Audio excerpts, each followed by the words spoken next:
What's your name? My name is Patrick. Patrick with the deep voice. I follow my spleen. Oh, how interesting. Okay. It might sound a bit weird, but it's even more like potent than your gut, and you follow it literally to the second. As soon I'm very conflicted and I really don't know how to feel, because if this is episode 1, I hate to see what the rest of the season has to hold. Maybe they should have waited a bit longer and not rushed through to bring season 2 up. And I'm side-eyeing production. I know it's a bit too early, but how is Yolanda being shown in that mockery of a date, and that's all we got to see of her, outside of her being a friend to someone and just sitting, being used like a prop where she's moved from one place to the other? I don't get it. And then I actually like Sroa and Carl. I think they make a cute couple. I really do. Hopefully their conflict doesn't end up being their major storyline, but they actually make a good couple. With Ashley and, Billy, I don't know about that. I really don't, because at the end of the day, we've all had 8 weeks of Helena, and I can't have another cabin crew sort of showing out. I get Billy's concern, but anyway, hey there, thanks for stopping by. It's Valerie. Welcome to my channel. If you're new here, don't forget to subscribe, click the like button, turn on the notification bell for when I upload new videos, and definitely leave a comment. In this episode, I'll be reviewing Love is Blind UK Season 2 Episode 1. So, if you've been here a while, then you know this. But if you're new here, I try not to do episodes before the show or after the show. I try and just go in blind and sort of base my opinions of the people from what I see during the season. And also, I am aware, I don't know her personally, but I'm aware of Yolanda. Yolanda is related to Mimi, who won Love Island Season 12. So that's how I am aware of her, because I saw her when they were talking about family and stuff. And so I'm coming in blind, really. I have no idea what's going on. And I'm surprised that we're already in Season 2, because they were recently asking for people to audition. So I don't know whether that was Season 3 they were auditioning for, or whether it's still Season 2. Anyway, so Matt and Emma meet up with the girls and the guys, and they're sort of discussing the experiment and why people have signed up. I personally want to see more journeys for people. I don't want to be just honed in on people that are just there for the drama. But anyway, we start off with Ashley. Ashley is 30 years old. Apparently, she is cabin crew. I'm getting whiplash. She's cabin crew from Surrey. And sadly, we've just had another cabin crew who didn't. We did a terrible job. If you've watched Love Island, Helena, so hopefully she's different. She goes on a date with Charlie, who's 28 and is an electrical engineer. Apparently, he makes a joke about discount flights, and she says it's an egg, because this is the first thing guys think of as soon as they speak to cabin crew. And it's like, well, okay, it is what it is. She then has another date with someone, but we didn't get to see him. And from there, she has a date with Billy, who's 35. He's an army physical trainer. And apparently, during their conversation, it comes up that, Ashley has been single for 4.5 years. Billy was married. He's been divorced for 5 years. So they've both been single for quite a long time. I hope that time has allowed them to do the work, to allow them to be the best version of themselves with their new partner. Ashley reveals that the reason why she's been single for this long is because her last relationship, I assume, is the one she was talking about, was really bad. So she needed time to heal from that.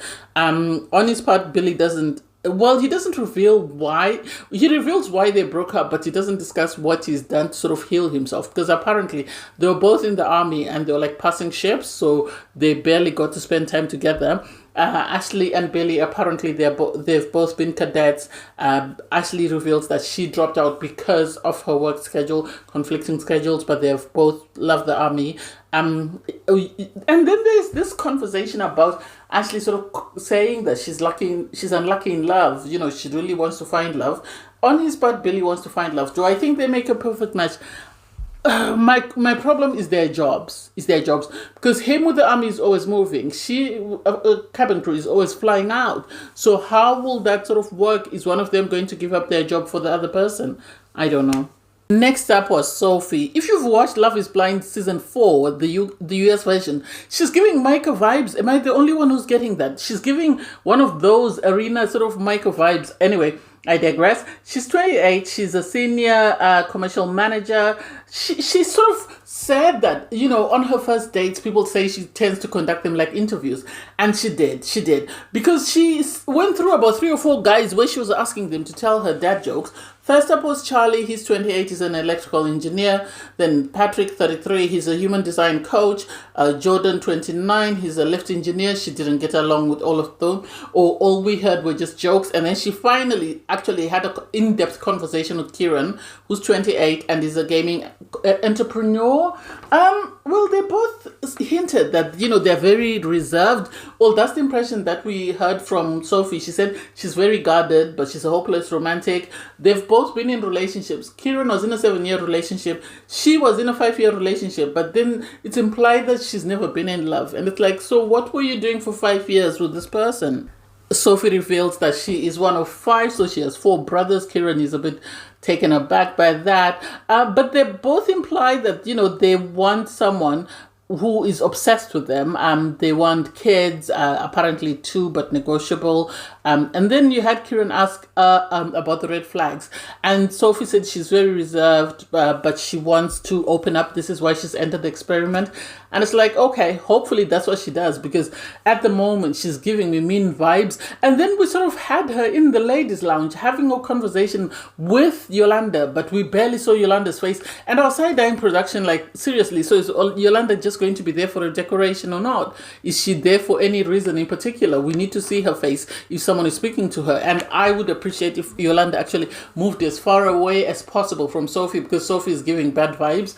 Anyway, next up, you have Kieran go for a date with Megan. She's a dancer and a fitness instructor. Apparently, she worked on a cruise ship for a bit, so most of her relationships have been short-term because of the travel aspect of her work.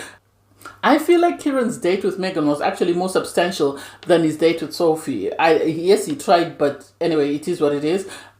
You had Kieran say he's been single for 1.5 years, and on her part, Megan says she's been single for 1 year. They both want kids, but with Megan, she says she wants to adopt. This is something that Kieran hadn't thought about. I actually thought that was more substantial. It's giving, that whole Kwame, Chelsea, and Micah situation. I feel like this is what's going to happen, because then back in the ladies' lounge, we had Megan sort of celebrating her date, telling the other girls about the date that she had with Kieran and how happy she was. On the other part, you had Sophie listening in and she wasn't happy. And it's like, this is the problem with the pods, because people go in on day 1 with the best of intentions, but day 2, day 3, people start being territorial. And it's like, it's too soon to be territorial. You've barely, know this guy's last name, and already you're thinking he's your man, he's your husband. Hopefully we don't get a love triangle with them, because I don't want love triangles. I'm done with love triangles on Love is Blind. I'm barely through the first episode and already I'm getting disappointed. Anyway, we finally get to see Yolanda. She goes on a date with Patrick, and Patrick is saying his spleen guides him in his decision making. And it's like, why make a mockery of this girl? Is she there to fill a quota because she's the only one, or what? Why would you feel that that's the most appropriate sort of date for you to show? Because he says he trusts his spleen, and then he has other dates with Christian, who's 35. She's an HR operations lead. And he tells about trusting his spleen. He has a date with Anu. At least with Anu, they had more conversation, because Anu is 22. She's a singer. And he was sort of talking about, trusting his intuition. And he didn't come out with the spleen because I don't think it fell very well with the girls. And so he was trying to pivot, but still sort of maintain that sort of prayer line. They found out that they are both Christian. He says, yes, he's down with Christianity, because Anna was saying she prays with her family. She calls them and they pray. He said he's down with that. He was raised in a Catholic church. And then there was this thing about them making each other comfortable. I really don't know why we were shown Patrick outside of making a mockery out of him. There was no need for us to see him, really. There was really no need for us to see him. It doesn't make sense. Because at the end of the day, why would you, if you trust your spleen, how are you going to trust your spleen if you can't see the people that you're speaking to? So in the ladies' lounge, you have Megan, Sroa sitting with Yolanda. Yolanda apparently is the friend of whoever else is in the pods, because I assume they're not going to show her story at all. That's the impression that I'm getting. Anyway, so they're having this conversation about their dates, with Meg still giddy about Kieran, and over there you have Sophie sort of looking on, and it's like, this love triangle. Why do we need love triangles? Let's tell stories without love triangles. Anyway, Sroa goes on a date. Sroa is 29. She's a medical company owner. She says she's only ever dated Indian guys, and her ideal guy was supposed to be an Indian Zac Efron, but she's still yet to find that. So now she's open to anything. Her first date is with Charlie, who's 28, is an electrical engineer. That didn't go well. She also had another date with Chris. He's 33, is a data analyst. She also spoke to Ross, who is 30, is a barbershop owner. We didn't get to hear anything. And then Carl came in. He's 32, he's a gym owner. And I actually liked that date with Carl because there was this conversation about age, but their age gap is like 4 years, so it's nothing to really worry about. They've both been single for a year. Carl says he's dating with intention, which I love for him. Carl has 4 siblings, 2 girls, 2 boys. And he says, his grandma and his mom live next door to one another, so that makes him a mama's boy. And I was like, oh my God, please don't. And it seems the two of them have been in very short-term relationships, so I don't know whether they'll make each other's ideal partner. I hope it's not people wasting each other's time, because I'm yet to see a conversation that makes me think, oh wow, I really love these two as a couple. So we'll see how that goes. We then have Billy on day 2. And it's like, how did day 1 fly by? What are we doing? Are we trying to only show a few people, go through their dates, and then have the proposal, and then move on? Because that can't be all they had for day 1. Anyway, Billy and Ashley go on their dates. Ashley sort of trying to suss out what Billy looks like. He speaks about the fact that he's got tattoos. He's got something, sort of some music sheet for Michael Bublé, and he wants to put his wife's name there. I was like, that's a dumb idea. Really dumb idea. They spoke about intimacy and the importance of intimacy. They were quite flirty, and he was saying he wants someone to go to parties with because he's in the army, obviously, and he's recently been to country and western sort of themed party. You had Ashley saying she wants to go to country music sessions or something like that. I personally don't get what it is about them. There's nothing stand out. He's too serious and she seems to be, all over the place. So I don't know if they'll work. So we have Kieran go on a date with Megan. He's in a love triangle, obviously, with Sophie. And I don't quite get it because that's why I've only seen about 4 couples. What is happening to everybody else? Anyway, they have this date where you have Kieran saying Sophie's is number 1, Megan is number 2, just because he hasn't yet delved deeper with her. And looking at it, it's giving like, I've noticed this on quite a number of shows, whereby if there's love triangle, one girl will be giving girlfriend vibes and the other girl will just be the flirty, naughty thing. And this is what I'm getting when you look at Kieran and Megan and Sophie. It seems he sees a relationship with Sophie, but with Megan, she's the naughty thing that he wants, and he knows he has to keep around to keep him happy or something like that. They did sort of flirt quite a bit. It was a bit uncomfortable at one point. And then Kieran went on a date with Sophie. He asked her, what are your turns on? And she sort of implied that, you won't be disappointed. Don't worry, you won't be disappointed. And it's like, it's giving Jessica from Love is Blind US. You remember Jessica, the one who was refused by the guy because he thought he was going for Megan Fox? That's the impression that I get. At the end, you had, Kieran sort of say to it sounds like a business deal. And it's like, that's how it's coming across. Sadly, Sophie looks pretty, but her personality or her character is not the best. It really is not. And I don't get what Kieran is seeing in her to sort of say she's his number 1. Because after the conversation, he said to her, oh, shall we shake hands? It sounds more business deal-y type. And it's like, I thought Sophie said the reason for her coming onto the show was to try and open up. How is she opening up if she's still being very sort of regimented in what she says to the people that she's dating? Make it make sense. I don't get it. I really don't understand it. She was saying, oh, I'm afraid, I don't want someone to hurt me. I fear I'm not enough. So I'm always conflicted. And it's like, what's going on here? I really don't get it. And I don't understand why there has to be this sort of back and forth. All she could do is she could just say to this guy, I really like you. Tell him everything he wants to hear. And that's it.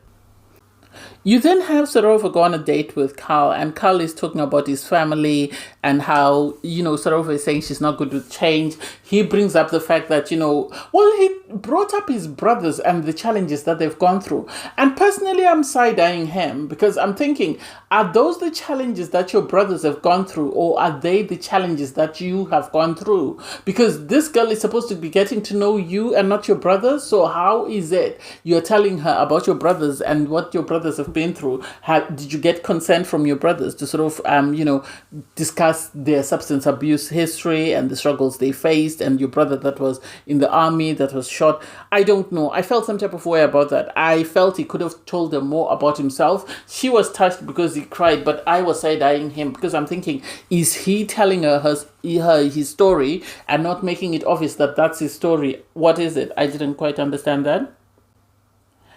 Billy and Ashley then had a date, and Billy was sort of talking about his dad and how much he really loves his dad, and that his dad has been through a lot. He suffered a lot of injuries, but he's getting over it. He cried for a bit when he was talking about his dad. And then Ashley spoke about her parents splitting up when she was 16, and apparently she had to step up and take on the responsibility of sort of managing the family finance. She's had to look out for everybody else. And so I'm wondering, what does she mean she had to look out for everybody else? Was her mum struggling psychologically then because as a result of that breakup? Or what does she mean by that? I didn't quite understand it. She says she wants someone who will look out for her. And you had Billy sort of questioning the idea of, this girl being cabin crew and how that will work out for them, whether this is something that's going to affect their relationship. I saw this coming the moment he said that his previous relationship had broken up because of the distance issue. Anu and Patrick went on a date. They spoke about the fact that they are both of half Nigerian descent. He is Nigerian and Jamaican. She is Nigerian and Caucasian, it seems. I don't know. I really don't understand that connection because there's nothing of substance that we're being told outside of the fact that he trusts his Spleen. So I'm sort of side-eyeing them and thinking, I hope in episode 2 we get to know more about these people as a couple, because at the moment I'm still side-eyeing them. Sroa and Carl had their other date where they spoke about their background. It seems Carl is half Pakistani, half Caucasian. She is half Indian. And there was this back and forth because apparently there's always been tension between the Indians and the Pakistani. And so this is something they're worried about, whether this will affect them. They spoke about the fact that their parents are both divorced. And, it's been difficult for them to cope with that because they're no longer a family unit. And so they are trying to create a family unit of their own, which I hope they are able to do. I see them as a cute couple. I think they actually have the prospects of working. The fact that they're both concerned about this issue that could sort of present is something that tells me that they're not just being superficial. They didn't say anything inappropriate, unlike some of the couples that were over flirting. So I love that about them. And hopefully, this is something they can continue to dig deep about. When Sroa went back to the girls, lounge, she was talking to the girls about the fact that one is half Pakistani, one is half Indian, and the tensions that sort of exist between those two groups. So this might be something, even if they propose and accept a proposal, this might have to wait until families meet and see whether the families actually get along. You then have Billy sort of speaking to the guys in the guys' lounge, sort of saying he's worried about the fact that Ashley's cabin crew. And it's like, he's known she's cabin crew from day one. If he didn't want to, he could have easily broken things off. He didn't need to pursue things with her just for him to turn around and say, I'm worried that she's cabin crew. He could have told her way before feelings were developed. Whether it's because she was his plan B, I don't quite get it. So we left at a cliffhanger of whether he's going to propose or whether he's not. I am surprised that this episode was very heavy with a capital H on the sort of a Billy and Ashley scenario. There's nothing stand out about them, so I don't know why we got to see so much. Anyway, I can't wait to see what happens in episode 2. Thanks guys for watching. Please don't forget to like, share, comment and subscribe. Click the link in my video to watch my review from season 1. Bye guys.